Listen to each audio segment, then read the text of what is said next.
Em nome do Pai, do Filho e do Espírito Santo. Amém. Hoje, dia 2 de novembro, lembramos os fiéis defuntos.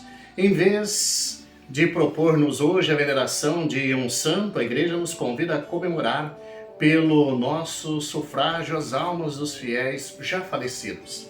A comemoração de todos os fiéis defuntos foi instituída nesse dia a fim de socorrer por boas obras gerais que não se beneficiaram de preces especificamente dedicadas a eles. Deve-se a uma iniciativa tomada pelos monges beneditinos por volta do ano 1000.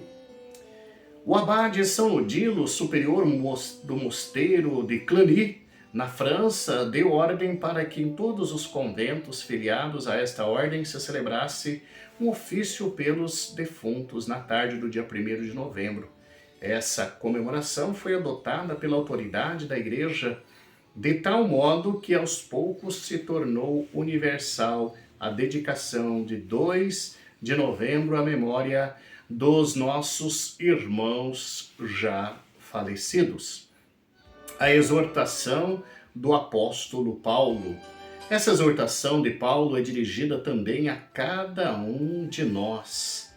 Prestemos atenção. Irmãos, nos diz São Paulo apóstolo, não queremos que ignoreis o que se refere aos mortos, para não ficardes tristes como os outros que não têm esperança. Se cremos que Jesus morreu e ressuscitou, cremos também que Deus levará com Jesus os que nele morreram. 1 Tessalonicenses, capítulo 4, dos versículos 13 a 14.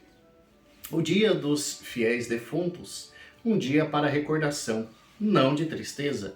Dia de saudosa reflexão. O dia dos finados não é um dia de tristeza, nem lamúrias, como é para aqueles que não têm fé, mas é dia de saudosa recordação, confortada pela fé, que nos garante que nosso relacionamento com as almas no dia dos finados não está interrompido pela morte, mas é sempre vivo e atuante pela oração de sufrágio. A doutrina relativa aos finados põe em admirável luz a harmonia entre a justiça e a bondade de Deus Pai, o tal modo que também os corações mais frios não resistem hoje a um saudoso pensamento de piedade religiosa em favor dos irmãos falecidos.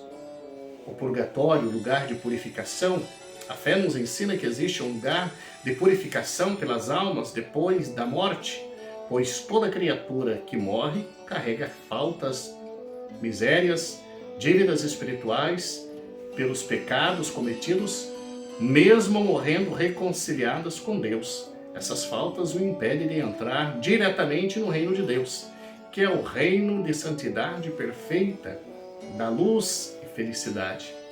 Deus, em sua bondade, providenciou um lugar de purificação que a tradição da Igreja chamou de purgatório. O Catecismo da Igreja Católica afirma: o pecado grave priva-nos da comunhão com Deus. Portanto, torna-nos incapazes da vida eterna, cuja privação se chama pena eterna do pecado.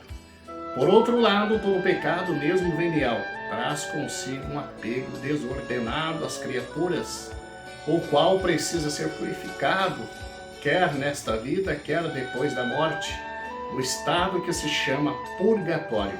Esta purificação liberta do que se chama pena temporal. Do pecado, estas duas penas não devem ser consideradas como uma espécie de vingança infligida por Deus do exterior, mas como algo decorrente da própria natureza do pecado. Uma conversão procedente de uma caridade fervorosa pode chegar à total purificação do pecador, de modo que nenhuma pena subsista, como vai dizer o Catecismo da Igreja Católica no número 1472, original. 82. Temos condições de oferecer preces, sacrifícios em sufrágio das almas do purgatório. A solidariedade espiritual. pela solidariedade espiritual que existe entre os batizados, por força de nossa inserção no corpo místico de Cristo, temos condições de oferecer preces, sacrifícios em sufrágios das almas do purgatório, que ficam assim beneficiadas em suas penas.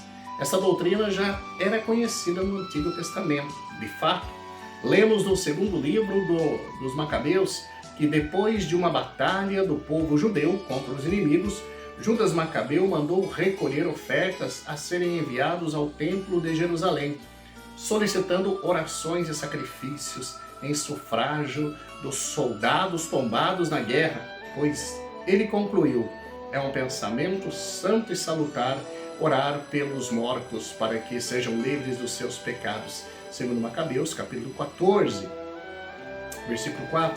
Também Jesus Cristo fez alusão aos pecados que não são perdoados nesta vida, nem na outra vida. Orações de sufrágio. Orações de sufrágio em favor das almas dos mortos sempre foram praticadas nas igrejas desde os primeiros séculos. Nas catacumbas romanas, onde se sepultavam os cristãos, há inúmeras inscrições alusivas a preces que os defuntos solicitam dos irmãos na fé. Santa Mônica, mãe de Santo Agostinho, ao falecer perto de Roma, enquanto viajava para a África, assim falava aos 2 filhos que acompanhavam: ponde meu corpo em qualquer lugar, e não vos preocupeis com ele. Só vos peço que no altar de Deus vos lembreis de mim, onde quer que estiveres. As almas dos nossos falecidos parecem dizer como o patriarca Jó: compadecei-vos de mim, ao menos vós que sois meus amigos, porque a mão do meu Senhor me tocou.